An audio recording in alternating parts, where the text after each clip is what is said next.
Hello बच्चों, आज का हमारा प्रश्न क्लास 11 सेकेंड पेपर का जो चैप्टर है रिडॉक्स रिएक्शन इससे लिया गया है।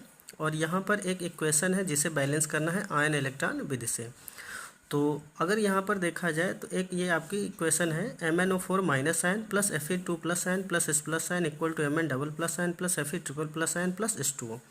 तो इस समीकरण को आपको बैलेंस करना है आयन इलेक्ट्रॉन विधि से। ठीक है, तो आसानी से हम इस समीकरण को कैसे बैलेंस कर सकते हैं। तो सबसे पहले हम लोग इस इक्वेशन के दो हाफ पार्ट बना लेंगे। ठीक है, सेम परमाणुओं के साथ कॉम्बिनेट करके, जैसे Mn का Mn के साथ कॉम्बिनेट होगा और ये Fe के साथ कॉम्बिनेट होगा। ठीक है, तो मतलब ये जो आपकी इक्वेशन है आयनिक फॉर्म में, इसके सबसे पहले हम लोग दो अर्ध समीकरण बनाएंगे। तो पहला अर्ध समीकरण हो जाएगा आपका MnO4 माइनस आयन से।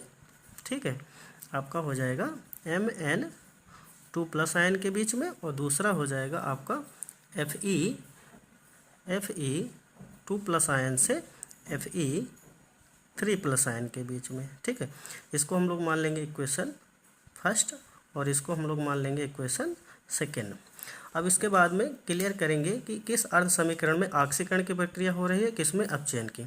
तो बच्चों MnO4 माइनस में अगर Mn की ऑक्सीकरण संख्या निकालेंगे तो आ जाएगी +7।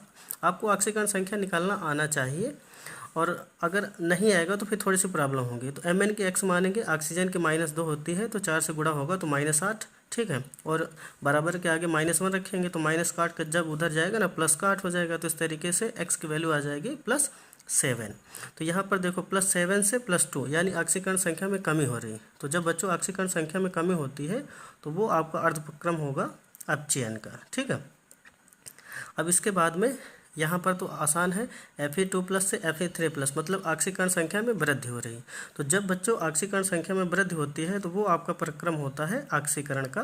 तो ये आपका अर्ध समीकरण ऑक्सीकरण शो करेगा और ये ऊपर वाला अर्ध समीकरण अपचयन शो करेगा। तो इस तरीके से इतना क्लियर कर लेंगे।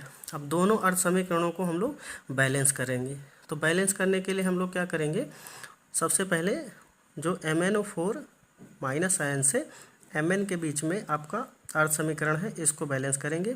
तो देखो आसान होता है लेकिन स्टेप वाइज आपको बैलेंस करना होगा। सबसे पहले मेन परमाणु जो है इसको बैलेंस किया जाता है।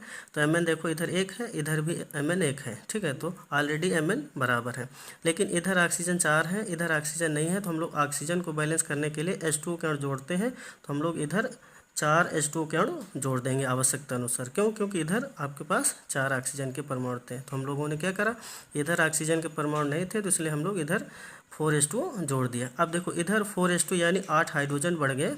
तो हम लोग क्या करेंगे, इधर 8H प्लस आयन जोड़ देंगे, क्योंकि अभिक्रिया अगर अम्लीय माध्यम में है, यहाँ पर देख सकते हैं अभिक्रिया अगर अम्लीय माध्यम में है तो संतुलित करने में हम लोग H+ आयन इस्तेमाल करते हैं, और क्षारीय माध्यम में अगर होगी तो H- इस्तेमाल करेंगे। तो इस तरीके से अब हाइड्रोजन भी बराबर हो गए। अब बात करते हैं आवेश की। तो देखो इधर माइनस का 1 आवेश, यहाँ 1 मान के चलेंगे ना, तो माइनस का 1 आवेश और 8 × +1 तो प्लस का 8 आवेश, कुल मिलाकर प्लस का 7 आवेश इधर है, और इधर देखो प्लस का 2 आवेश। तो यहाँ पर आपको 5 इलेक्ट्रॉन ऐड करना पड़ेगा, क्योंकि अपचयन प्रक्रिया में जो इलेक्ट्रॉन जोड़े जाते हैं वो अभिक्रिया के बाईं तरफ जोड़े जाते हैं, और ऑक्सीकरण प्रक्रिया में जो इलेक्ट्रॉन जोड़े जाते हैं अभिक्रिया के दाहिनी तरफ जोड़े जाते हैं। तो इस तरीके से 5 इलेक्ट्रॉन जब यहाँ पर ऐड करेंगे तो ये जो 7 इलेक्ट्रॉन थे इसमें कैंसिल आउट हो जाएंगे। तो इधर भी बचेंगे 2 इलेक्ट्रॉन, और ऑलरेडी देख सकते हैं दाहिनी तरफ 2 इलेक्ट्रॉन है। तो ये आपका अर्ध समीकरण अब संतुलित हो गया। अब ये जो दूसरा आपका अर्ध समीकरण है इसको संतुलित करते हैं, जो कि है Fe2 प्लस से Fe3 प्लस के बीच में। ठीक है, अब ये तो सिंपल सा अर्ध समीकरण है क्योंकि इसमें और कुछ है ही नहीं। तो Fe दोनों तरफ देखते हैं कितने हैं, तो 1 है, ऑलरेडी बराबर है।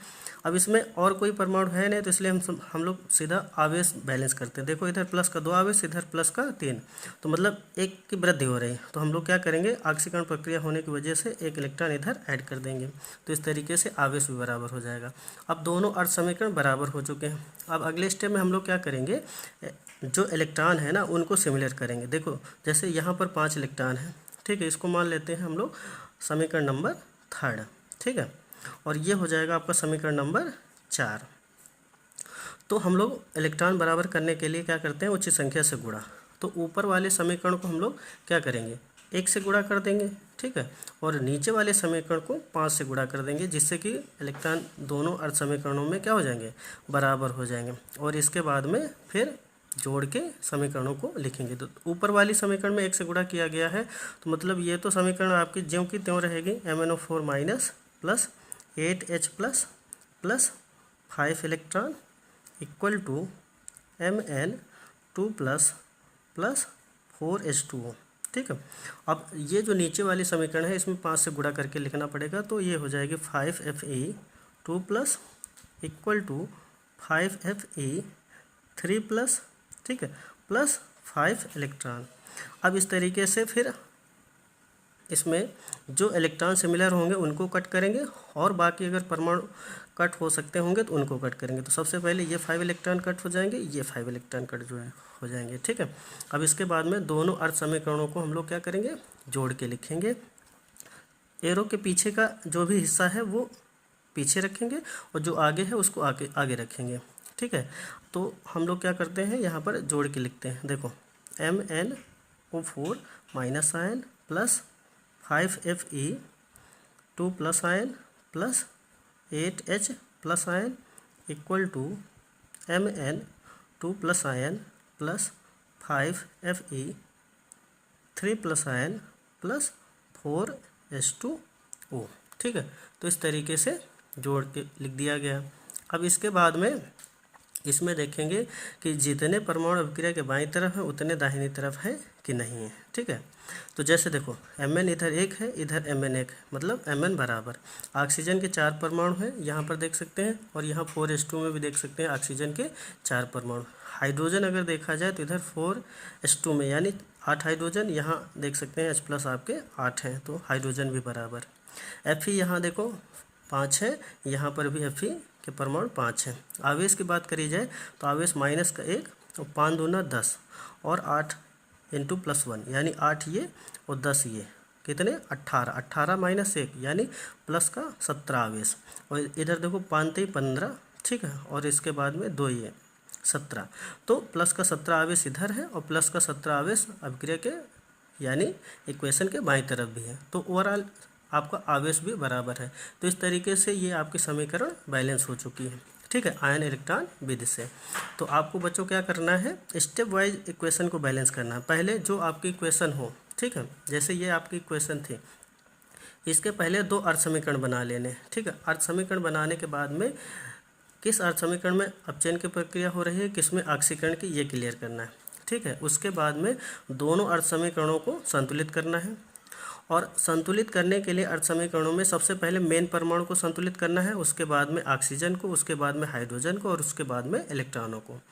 तो दोनों अर्ध समीकरण जब संतुलित हो जाए तो उचित संख्या से दोनों अर्ध समीकरणों को गुणा करना होता है, और गुणा करने के बाद में लिख देना होता है। उसके बाद में जो भी आपके इलेक्ट्रॉन होंगे वो सिमिलर हो चुके होंगे, क्योंकि उचित संख्या से गुणा करोगे तो टारगेट यही रहेगा कि दोनों अर्ध समीकरणों में इलेक्ट्रॉन सिमिलर हो जाए। जैसे देखो यहाँ पर इलेक्ट्रॉन सिमिलर होने के बाद में कैंसिल आउट हुए, और इसके अलावा और अगर कोई परमाणु कैंसिल होने वाला होगा तो वो भी हो जाएगा।